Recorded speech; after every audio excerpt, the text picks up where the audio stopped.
Hello friends, welcome to परीक्षा तक में एक बार फिर से आप सभी का स्वागत है। मैं हूं गौरव, लेकर आया हूं एक और इम्पोर्टेंट सेशन। जिस सेशन में आज हम एक बार फिर से डिस्कस करने वाले हैं एसएससी जीडी का प्रीवियस ईयर पेपर, जिसमें आज हमने लिया है 12 फरवरी 2019 का, जो आपका शिफ्ट फर्स्ट में एग्जाम पेपर आया हुआ था। ठीक है, जिसमें टोटल आपको 25 क्वेश्चन जीके और जीएस से देखने को मिलेंगे, जिसको आज हम डिस्कस करने वाले हैं। ठीक है, और ये है पार्ट नंबर 4, यानी कि इससे पहले 3 पार्ट जो एसएससी जीडी के प्रीवियस ईयर क्वेश्चन के थे वो अपलोड हो चुके हैं, जिन्हें आप इन्हीं वीडियो के डिस्क्रिप्शन बॉक्स में जाएंगे तो आपको लिंक मिल जाएगा, जिससे आप वो भी वीडियो देख सकते हैं। तो अब देखते हैं किस प्रकार का जो आपका क्वेश्चन पेपर था वो आपका 12 फरवरी 2019 को शिफ्ट फर्स्ट में आपका आया हुआ था।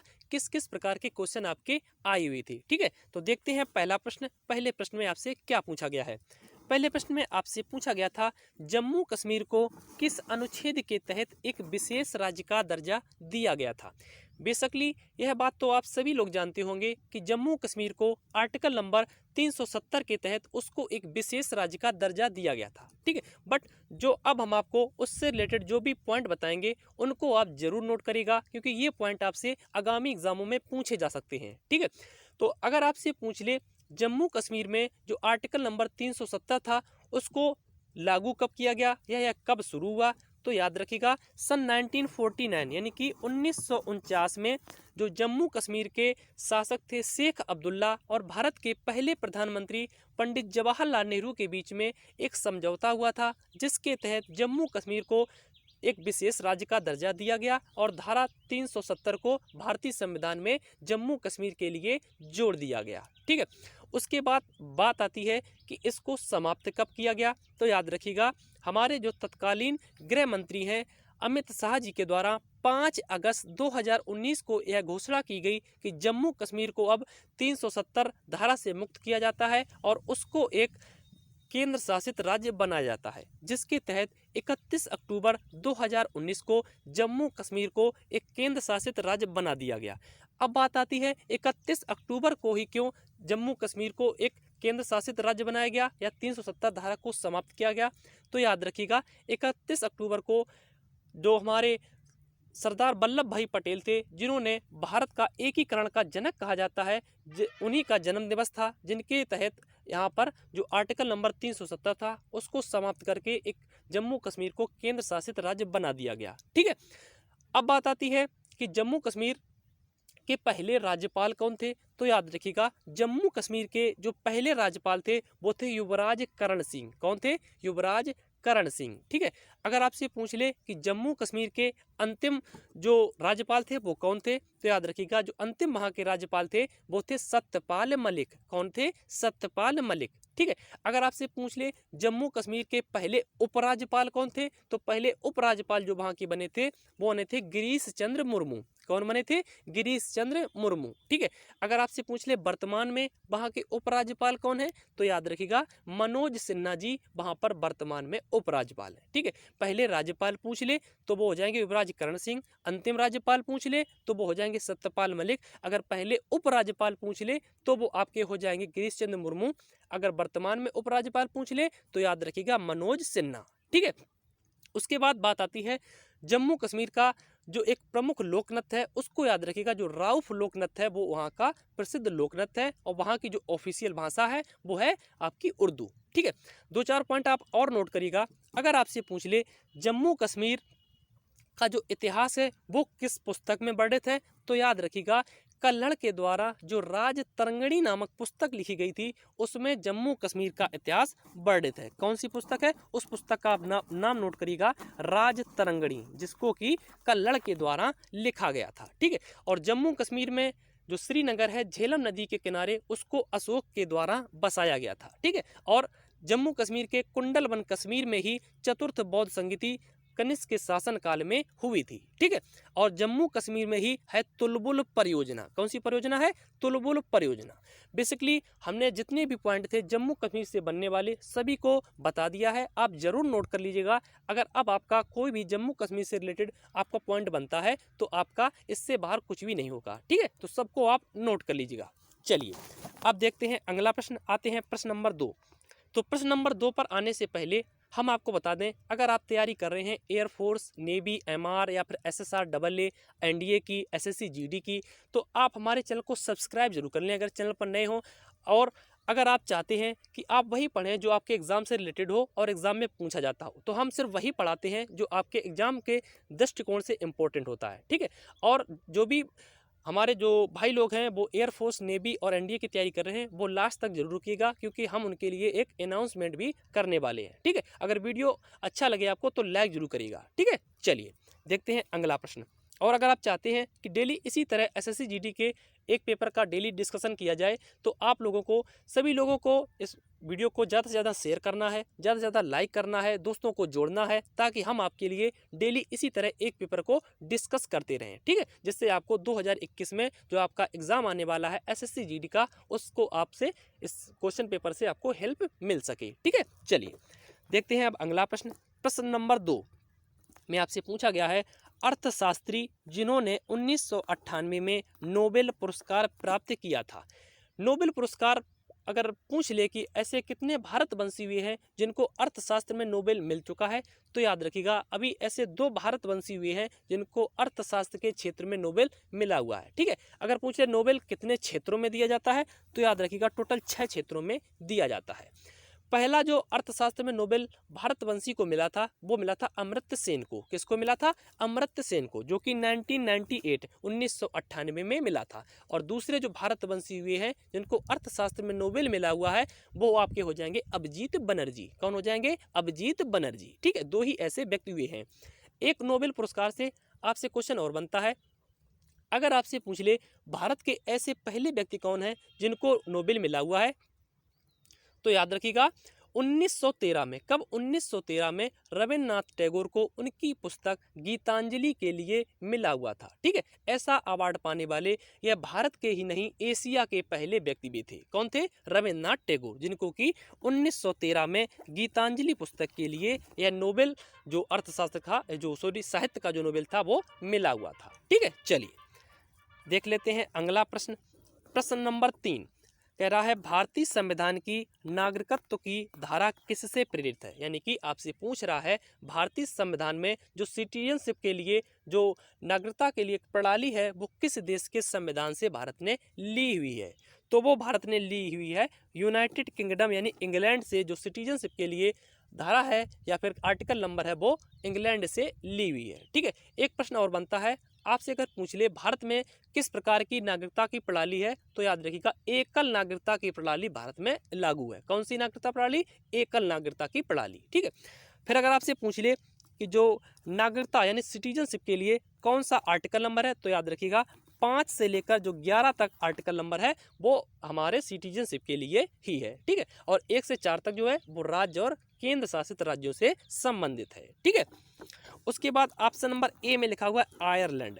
तो आयरलैंड से आपसे पूछा जाता है कि जो राज्य के नीति निर्देशक तत्व हैं वो भारत ने किस देश के संविधान से लिए हुए हैं, तो याद रखिएगा वो भारत ने आयरलैंड का जो संविधान है उससे लिए हुए हैं, ठीक है। उसके बाद ऑप्शन नंबर बी में लिखा हुआ है अमेरिका। तो अमेरिका से आप नोट करिएगा जो भारत के मूल अधिकार या मौलिक अधिकार जो हैं वो भारत ने किस देश के संविधान से लिए हुए हैं, तो याद रखिएगा वो भारत ने अमेरिका के संविधान से लिए हुए हैं, ठीक है। एक क्वेश्चन और बनता है संविधान से रिलेटेड, पूछा जाता है कि जो आपके मौलिक जो ड्यूटीज़ हैं यानी फंडामेंटल जो ड्यूटीज़ हैं, मूल जो आपके कर्तव्य हैं, वो भारत के जो मूल संविधान है उसका हिस्सा है या फिर नहीं है। तो याद रखिएगा जो फंडामेंटल ड्यूटीज़ हैं वो भारत के मूल संविधान की हिस्सा नहीं है। मूल संविधान का मतलब ये है कि जब संविधान बनाया जा रहा था तो उसमें जो मूल आपके ड्यूटीज़ हैं यानी फंडामेंटल ड्यूटीज़ हैं उनको उसमें नहीं जोड़ा गया था। फिर बात आती है जोड़ा कब गया, तो याद रखिएगा जब हमारा 42वां संविधान संशोधन, कौन से नंबर का? 42वां जो संविधान संशोधन जो कि 1976 में हुआ था, उसके तहत जो 10 हमारी फंडामेंटल ड्यूटीज़ हैं उनको भारत के संविधान में जोड़ा गया, ठीक है। कब जोड़ा गया था? 1976 में 42वें संविधान संशोधन के तहत। तो उसके लिए एक समिति भी बनाई गई थी जिसको सरदार स्वर्ण सिंह समिति कहा जाता है। कौन सी समिति बनी थी? सरदार स्वर्ण सिंह समिति, ठीक है। अब आपसे पूछा भी जाता है कि भारत में टोटल कितनी फंडामेंटल ड्यूटीज़ हैं, तो टोटल 11 फंडामेंटल ड्यूटीज़ हैं। जो 10 फंडामेंटल ड्यूटीज़ थी वो 42वें संविधान संशोधन के तहत जोड़ी गई। जो आपकी 11वीं जो फंडामेंटल ड्यूटीज़ है उसको जोड़ा गया था 86वें संविधान संशोधन के तहत। ठीक है, 10 जोड़ी गई थी 42वें के तहत, और जो अंतिम आपकी 11वीं जो आपकी जोड़ी गई थी वो 86वीं संविधान संशोधन जो कि आपका 2002 में हुआ था। ठीक है, तो हमने जो भी पॉइंट आपसे डिस्कस किए हैं आपको बताए हैं, कृपया उनको नोट कर लीजिएगा क्योंकि ये पॉइंट आपसे पूछे जा सकते हैं आपसे एग्जाम में। ठीक है, सभी को आप नोट कर लीजिएगा। चलिए देखते हैं अगला प्रश्न, प्रश्न नंबर 4। प्रश्न नंबर 4 में आपसे पूछा गया है निम्नलिखित में कौन सा फ्रांसीसी क्रांति के आदर्शों से प्रेरित था। तो अगर आपसे पूछे फ्रांसीसी जो क्रांति हुई थी उससे कौन प्रेरित था, तो याद रखिएगा वो थे टीपू सुल्तान। कौन थे? टीपू सुल्तान। टीपू सुल्तान जिनको कि जो कि श्रीरंगपट्टनम की जो संधि हुई थी उससे संबंधित थे टीपू सुल्तान। आपसे पूछ लेता है इसलिए नोट करिएगा।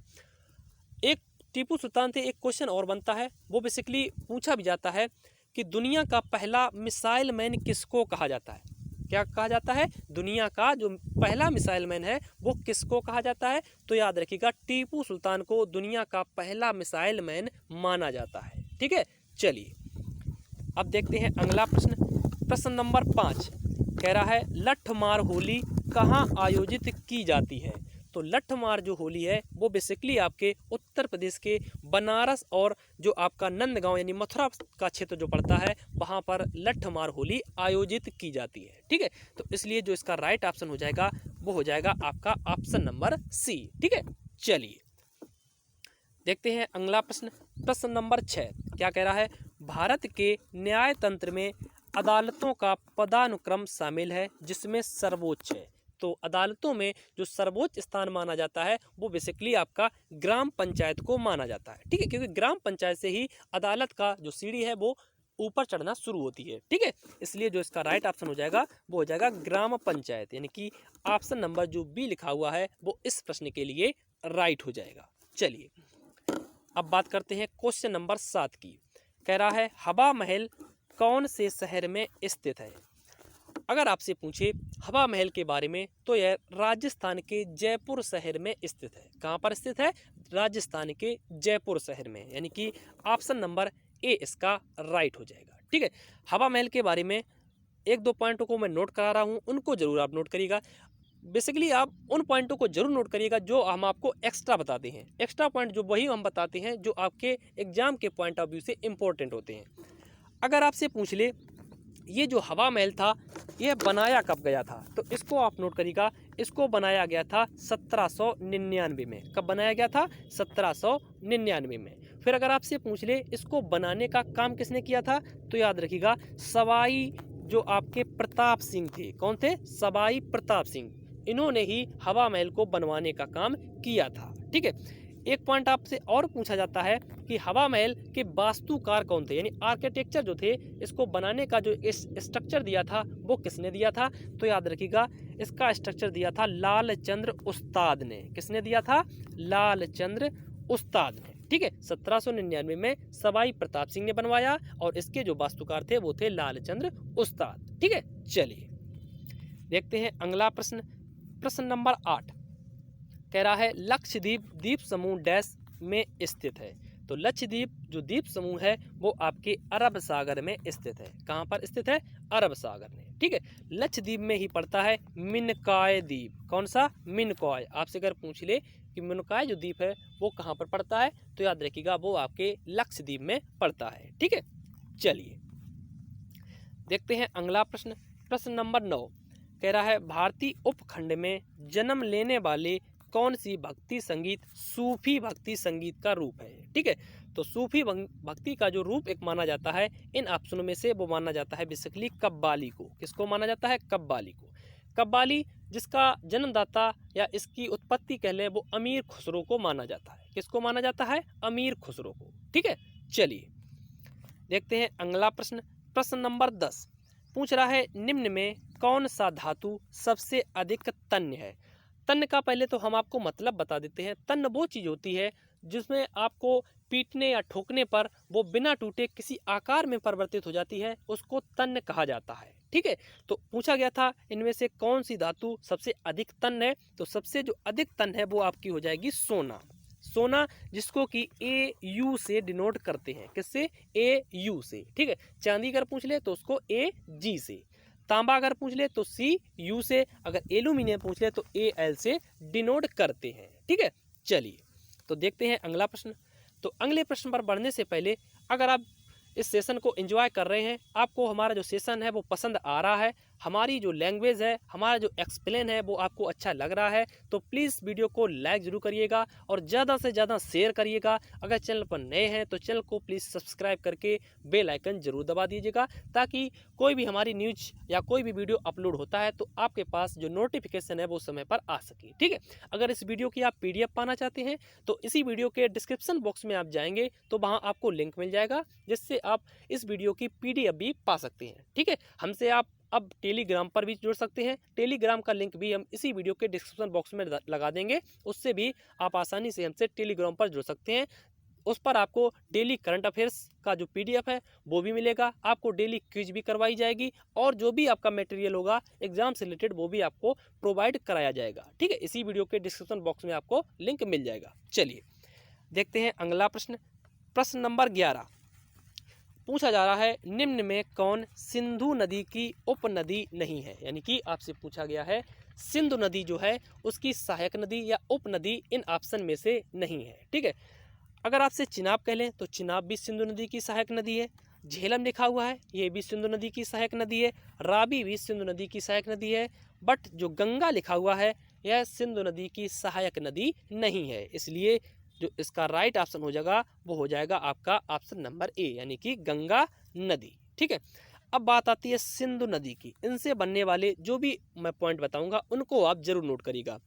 सिंधु नदी जिसका जो उद्गम स्थल है वो माना जाता है तिब्बत के मानसरोवर झील से। कहाँ से ये माना जाता है? तिब्बत के मानसरोवर झील से।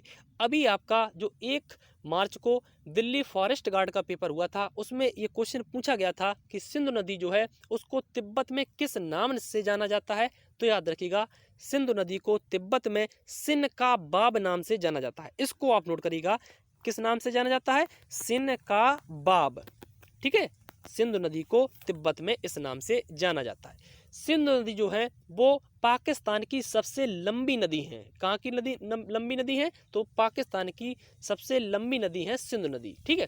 अगर आपसे भारत की पूछ ले तो भारत की हो जाएंगी ब्रह्मपुत्र नदी, ठीक है। चलिए देखते हैं अगला प्रश्न।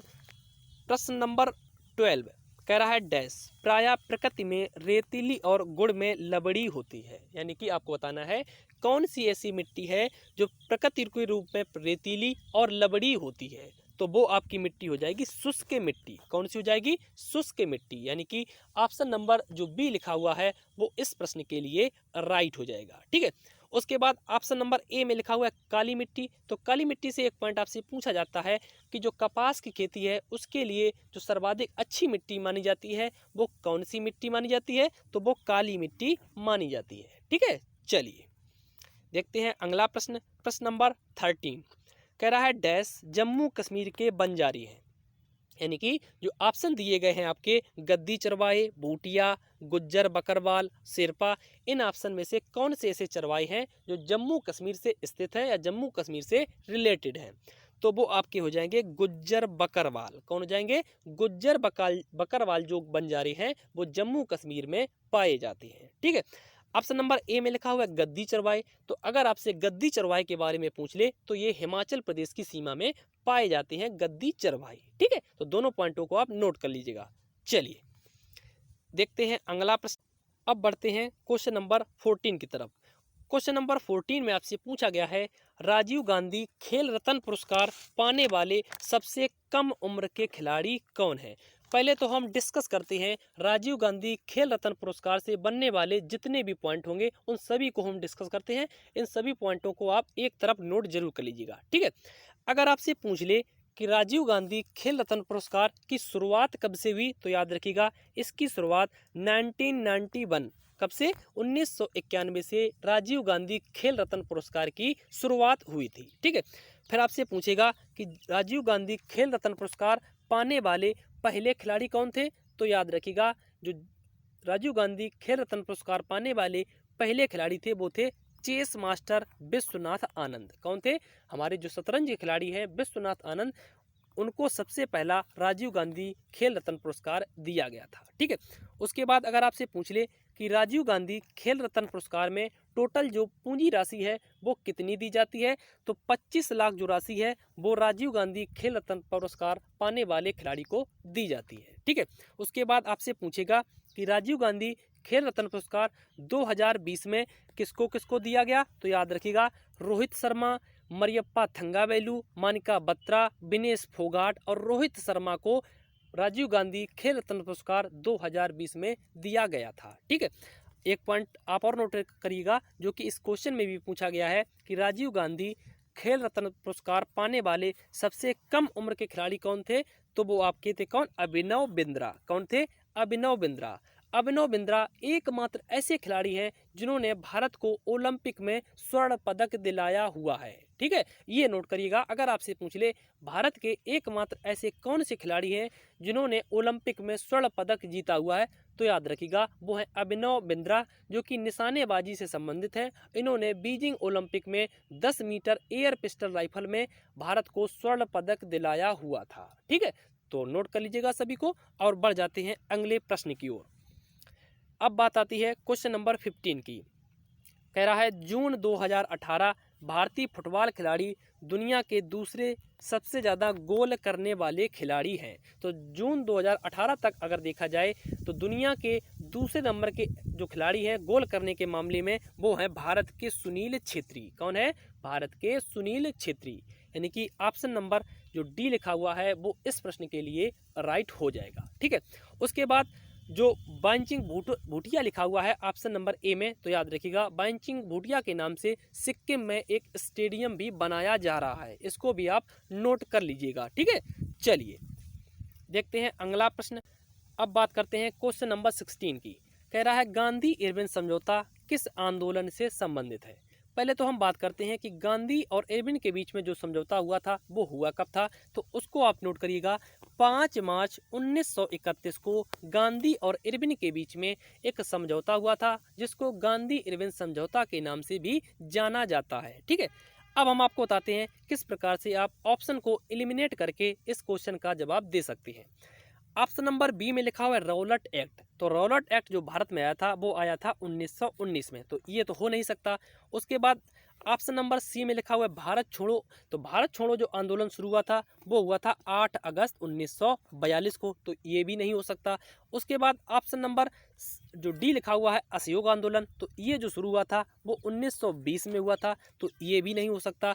उसके बाद ऑप्शन नंबर ए की बात आती है तो सबने अवज्ञा आंदोलन, जो कि आपका नमक कानून तोड़ो आंदोलन या दांडी मार्च के रूप में भी जाना जाता है, जो कि आपका शुरू हुआ था 12 मार्च 1930 से लेकर 6 अप्रैल 1930 तक, जो कि आपका अहमदाबाद से दांडी तक एक नमक कानून तोड़ो यात्रा की गई थी। तो यही संबंधित है गांधी इरविन समझौते से। ठीक है, तो ऑप्शन नंबर ए इसका बिल्कुल राइट आंसर हो जाएगा। चलिए अब बात कर लेते हैं क्वेश्चन नंबर 17 की। आपसे पूछा गया था विषाणुओं के अध्ययन को क्या कहा जाता है। तो विषाणुओं का जो अध्ययन किया जाता है उसको कहा जाता है वायरोलॉजी। क्या कहा जाता है? वायरोलॉजी। यानी कि ऑप्शन नंबर जो आपका बी लिखा हुआ है वो इस प्रश्न के लिए इसका राइट आंसर हो जाएगा। ठीक है, चलिए तो अभी तक जिन्होंने लाइक नहीं किया प्लीज़ लाइक जरूर कर दें वीडियो को। ठीक है, लाइक करेंगे उतना भी हमको मोटिवेट मिलेगा, जिससे हम आपके लिए इसी प्रकार के और भी जो आपका एसएससी जीडी का जो प्रीवियस ईयर क्वेश्चन है उसको हम लाते रहेंगे। ठीक है, बात करते हैं क्वेश्चन नंबर 18 की। कह रहा है 300 कैच लपकने वाले भारत के पहले खिलाड़ी कौन हैं। तो 300 कैच लपकने वाले जो भारत के पहले खिलाड़ी हैं वो है महेंद्र सिंह धोनी। महेंद्र सिंह धोनी जिन्होंने 15 अगस्त 2020 को संन्यास ले लिया है। ठीक है, उनके साथ में ही सुरेश रैना ने भी 15 अगस्त को संन्यास ले लिया है। ठीक है, चलिए देखते हैं क्वेश्चन नंबर 19। आपसे पूछा गया था पत्ती की निचली सतह पर स्थित छोटे छिद्रों को क्या कहा जाता है। यानी कि जो पत्ती का जो निचला सतह होता है उसमें जो छोटे छोटे छिद्र होते हैं उसको क्या कहा जाता है या फिर किस नाम से जाना जाता है। तो उसको जाना जाता है रंध्र के नाम से। किस नाम से? रंध्र के नाम से। यानी कि ऑप्शन नंबर जो बी लिखा हुआ है वो इस प्रश्न के लिए राइट हो जाएगा। चलिए देखते हैं क्वेश्चन नंबर 20। कह रहा है माई एक्सपेरिमेंटल विथ ट्रुथ किसकी आत्मकथा है?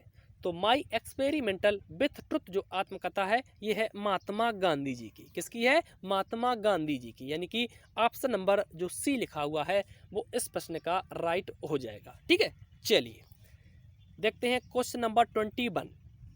कह रहा है वर्तमान में भारत के खेल मंत्री कौन है? आज का जो हमारा लेक्चर है उसमें हमने कुछ चेंजेस किया था, क्योंकि जो आपका 12 फरवरी 2019 में जो करंट आया हुआ था वो 2018 तक आया हुआ था। हमने इसमें चेंजेस करके 2021 का करंट डाला हुआ है, क्योंकि आपका अगर 21 में जो पेपर होने वाला है अगर उसमें से यहाँ से प्रश्न बनता है तो आप आसानी से फाइंड आउट कर सकते हैं। ठीक है, पूछ रहा है वर्तमान में भारत के खेल मंत्री कौन है? तो वो हो जाएंगे आपके किरण रिजिजू। कौन हो जाएंगे? किरण रिजिजू। ठीक है, ऑप्शन नंबर बी में लिखा हुआ राजवर्धन राठौर। तो किरण रिजिजू से पहले जो हमारे खेल मंत्री थे वो थे आपके राजवर्धन सिंह राठौर। ठीक है, ऑप्शन नंबर सी में लिखा हुआ है पीयूष गोयल। तो पीयूष गोयल जो हैं ये भारत के वर्तमान में रेल मंत्री हैं। ठीक है, कौन है? रेल मंत्री। ऑप्शन नंबर डी में लिखा हुआ है धर्मेंद्र प्रधान। तो पेट्रोलियम और कोयला मंत्रालय जो है वो धर्मेंद्र प्रधान जी के पास में है। यानी कि जो धर्मेंद्र प्रधान लिखा हुआ है अगर आपसे पूछ ले कि पेट्रोलियम और कोयला मंत्रालय के मंत्री कौन है तो वो आपके हो जाएंगे धर्मेंद्र प्रधान। ठीक है, चलिए देखते हैं क्वेश्चन नंबर 22। कह रहा है तुजू दर्रा किस राज्य में स्थित है? तो अगर आपसे पूछ ले तुजू दर्रा के बारे में तो याद रखिएगा यह मणिपुर में स्थित है। कहाँ पर स्थित है? मणिपुर में। यानी कि ऑप्शन नंबर जो बी लिखा हुआ है वो इस प्रश्न के लिए राइट हो जाएगा। चलिए बात करते हैं क्वेश्चन नंबर 23। कह रहा है मणिपुर की राजधानी है। तो अगर आपसे पूछ ले मणिपुर की राजधानी तो वो आपकी हो जाएगी इम्फाल। कौन सी हो जाएगी? इम्फाल। ठीक है, ऑप्शन नंबर सी में लिखा हुआ है अगरतला। तो अगरतला अगर आपसे पूछ ले तो यह त्रिपुरा की राजधानी है। कहाँ की है? त्रिपुरा की। ठीक है, चलिए बात करते हैं क्वेश्चन नंबर 24 की। आपसे पूछा गया था भारतीय टीम के पहले कप्तान कौन थे? क्या पूछा गया है? भारतीय टीम के पहले कप्तान कौन थे? तो अगर आपसे पूछ ले पहले कप्तान के बारे में तो वो आपके हो जाएंगे सीके नायडू। कौन हो जाएंगे? सीके नायडू। ठीक है, एक प्रश्न भी बनता है कि सीके नायडू जो ट्रॉफी है वो किससे संबंधित है? तो याद रखिएगा वो क्रिकेट से संबंधित है, सीके नायडू ट्रॉफी। ठीक है, ऑप्शन नंबर ए में लिखा हुआ है अमरनाथ। तो याद रखिएगा भारत के टेस्ट क्रिकेट की तरफ से पहला शतक मारने वाले व्यक्ति कौन है? तो वो हो जाएंगे लाला अमरनाथ। ठीक है, ऑप्शन नंबर बी में लिखा हुआ है कपिल देव। तो याद रखिएगा 1983 में जब भारत ने अपना पहला एक दिवसीय वर्ल्ड कप जीता हुआ था तो वो कपिल देव की कप्तानी में जीता हुआ था। ठीक है, अब बात आती है क्रिकेट की। तो क्रिकेट से आप याद रखिएगा जो बीसीसीआई है यानी कि भारतीय जो क्रिकेट कंट्रोल बोर्ड है अगर आपसे पूछ ले कहाँ पर स्थित है तो याद रखिएगा वो मुंबई में स्थित है। अगर पूछ ले उसके चेयरपर्सन यानी अध्यक्ष कौन है तो सौरभ गांगुली वर्तमान में बीसीसीआई के अध्यक्ष हैं। ठीक है, उसके बाद जो क्रिकेट की सबसे बड़ी संस्था है आईसीसी अगर उसका मुख्यालय आपसे पूछ ले तो याद रखिएगा उसका मुख्यालय दुबई में स्थित है। ठीक है, अगर पूछ ले आईसीसी की स्थापना कब हुई थी तो याद रखिएगा 1909 में आईसीसी की स्थापना हुई थी। ठीक है, उसके बाद अगर आपसे पूछ ले आईसीसी के वर्तमान में प्रेसिडेंट या फिर अध्यक्ष कौन है तो याद रखिएगा ग्रेग बर्कले। कौन? ग्रेग बर्कले जो कि न्यूजीलैंड के हैं वो वर्तमान में आईसीसी के अध्यक्ष हैं। ठीक है, सभी को आप नोट कर लीजिएगा। अब बात करते हैं क्वेश्चन नंबर 25 की, आज का अंतिम प्रश्न और इस सेशन का भी अंतिम प्रश्न है। कह रहा है बंगाल विभाजन के समय भारत के गवर्नर जनरल कौन थे? पहले तो आपसे यही पूछ लेगा कि बंगाल जो विभाजन है वो हुआ कब था? तो याद रखिएगा 1905 में लॉर्ड कर्जन के समय में बंगाल का विभाजन हुआ था। उसके तहत 1905 से लेकर 1911 तक एक आंदोलन चलाया गया जिसको स्वदेशी आंदोलन के नाम से जाना गया, जिसके तहत 1911 में बंगाल विभाजन को रद्द कर दिया गया। ठीक है, पॉइंट को नोट करिएगा। अगर पूछ ले बंगाल विभाजन कब हुआ था तो याद रखिएगा 1905 में। अगर पूछ ले किस गवर्नर जनरल के समय में तो लॉर्ड कर्जन के समय में। फिर आपसे पूछेगा बंगाल विभाजन के समय या बंगाल विभाजन के तहत कौन सा आंदोलन चलाया गया तो याद रखिएगा 1905 से लेकर 1911 तक स्वदेशी आंदोलन चलाया गया था। ठीक है, चलिए तो आज का जो हमारा सेशन था उसको हमने कंप्लीट किया। सेशन आपको कैसा लगा ये हमें कमेंट बॉक्स में ज़रूर बताइएगा। अगर आप चाहते हैं कि डेली इसी तरह हम एक पेपर को डिस्कस करते रहें तो हम ज़्यादा से ज़्यादा इस वीडियो को शेयर करिएगा, अपने दोस्तों को जोड़िएगा, लाइक करिएगा और जो भी आप कमेंट करना चाहते हैं आपके लिए कमेंट बॉक्स खुला हुआ है, कमेंट बॉक्स में हमें लिखकर बता सकते हैं। ठीक है, हमने आपसे बोला हुआ था कि हम एयरफोर्स के जो बाई ग्रुप की तैयारी कर रहे हैं, जो भी हमारे दोस्त हैं तो उनके लिए एक अनाउंसमेंट करने वाले हैं। तो याद रखिएगा, आपका जब जिस समय अप्रैल में आपका पेपर होगा उससे ठीक 20 दिन पहले हम आपके लिए 2010 से लेकर 2020 तक जो पेपर आपके एयरफोर्स के बाई ग्रुप के जो हुए हैं उनमें जो भी जीके और जीएस आई हुई है उन सभी के जिस प्रकार इस एसएससी जीडी का पेपर हम डिस्कशन कर रहे हैं उसी प्रकार आपका भी करेंगे। ठीक है, तो ज़्यादा से ज़्यादा अपने जो भाई लोग हैं, दोस्त लोग हैं जो एयरफोर्स के बाई ग्रुप की तैयारी कर रहे हैं उन सभी को आप जोड़ लीजिएगा ताकि हम आपके लिए जिस प्रकार से ये पेपर जो डिस्कस कर रहे हैं वो आपके लिए भी कर सकें। ठीक है, अब मिलते हैं नेक्स्ट वीडियो में, तब तक के लिए सभी को जय हिंद, सभी को राम राम।